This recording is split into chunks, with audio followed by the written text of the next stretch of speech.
देखिए, given figure में ABCD एक पैरेललोग्राम है। पैरेललोग्राम होता है जिसमें आमने सामने की साइड्स इक्वल होती हैं और पैरेलल होती हैं। तो ए बी और सी डी आपस में पैरेलल और इक्वल है। सिमिलरली ए डी और बी सी आपस में पैरेलल है और इक्वल है। एक पॉइंट पी है जो कि साइड सी डी पर है, जरूरी नहीं है मिड पॉइंट हो, कहीं पर भी हो सकता है। इस पी पॉइंट को ए वर्टेक्स से मीट किया और इसी पी पॉइंट को बी वर्टेक्स से मैच किया और ये एक ट्रायंगल बन गया ए पी बी। इस ट्रायंगल के एरिया एपीबी वाले एरिया को मैंने जेड वाला एरिया बोल दिया और एक यहाँ पे ट्रायंगल है ना ए पी डी, इस वाले एरिया को मैंने एक्स एरिया बोल दिया और पी बी सी वाले एक ट्रायंगल वाले एरिया को मैंने एक वाई नाम दे दिया। और जो मैंने ये दोनों ट्रायंगल वाले एरिया को शेड कर दिया तो इसे शेडेड एरिया बोल दिया और इसको शेड नहीं किया तो ये अनशेडेड एरिया हो गया। तो टोटल जो पैरेललोग्राम का एरिया है वो दो पार्ट में डिवाइड कर दिया, एक तो शेडेड पार्ट में, एक अनशेडेड पार्ट में। तो अब देखते हैं हम कुछ कॉन्सेप्ट यहाँ पे। अगर मुझे एरिया ऑफ द पैरेललोग्राम निकालना है जो कि x plus y plus z के इक्वल है, वो जनरल फॉर्मूला होता है बेस इंटू हाइट। इसकी बेस की वैल्यू ए है और इस पॉइंट पी से मैंने इसके बेस पर एक परपेंडिकुलर ड्रॉ किया है। इस हाइट की वैल्यू को मैं h1 बोल दे रहा हूं। तो एक क्वेश्चन नंबर 1 हो गई।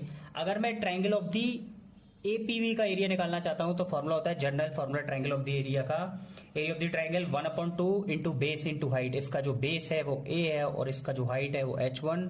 तो यहां से ए h1/2 ये आ गया area of the triangle APV. इसको इक्वेशन नंबर 2 बोल दिया। अब मैं चाहता हूं कि मैं शेडेड पोर्शन का एरिया निकालूं तो टोटल पैरेललोग्राम के एरिया में से ये अनशेडेड वाला पोर्शन माइनस कर दूंगा तो मुझे शेडेड एरिया का पोर्शन आ जाएगा। तो एरिया ऑफ द पैरेललोग्राम मैंने निकाला था AH1। इसमें से ट्रायंगल अनशेडेड वाला कौन सा एरिया है? ट्रायंगल एपीबी वाला। एपीबी का मैंने ऑलरेडी एरिया निकाला है AH1/2। टोटल के AH1 में से हाफ AH1/2 चला जाएगा तो बचेगा हाफ AH1/2। ये क्वेश्चन नंबर 3 हो गया। अब देखिए जो शेडेड एरिया का पोर्शन था वो कितना आया, ये वाला शेडेड वाले का x प्लस वाई, जो कि आया AH1/2 और यही AH1/2 किसका एरिया था? ट्रायंगल एपीबी का। तो ये हो गया area of the triangle APB का। और ये AH1/2 किसके और इक्वल है? ये है पैरेललोग्राम का एरिया। जो AH1 था उसको हाफ कर दूंगा तो वो एरिया ऑफ द पैरेललोग्राम का जस्ट हाफ हो जाएगा, जो की वैल्यू है AH1/2।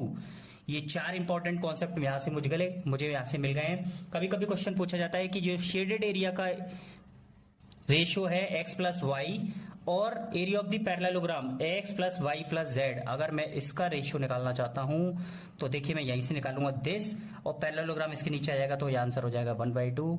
यही इसका कॉन्सेप्ट है। इसको क्वेश्चन नंबर 5 बोल दिया। काफी इंपॉर्टेंट कॉन्सेप्ट है ये, सारे कॉम्पिटेटिव एग्जाम्स के लिए काफी इंपॉर्टेंट है। अगर आपको मेरी वीडियो पसंद आई हो, चैनल लाइक करें, शेयर करें, ज्यादा से ज्यादा सब्सक्राइब करें। Thanks for watching.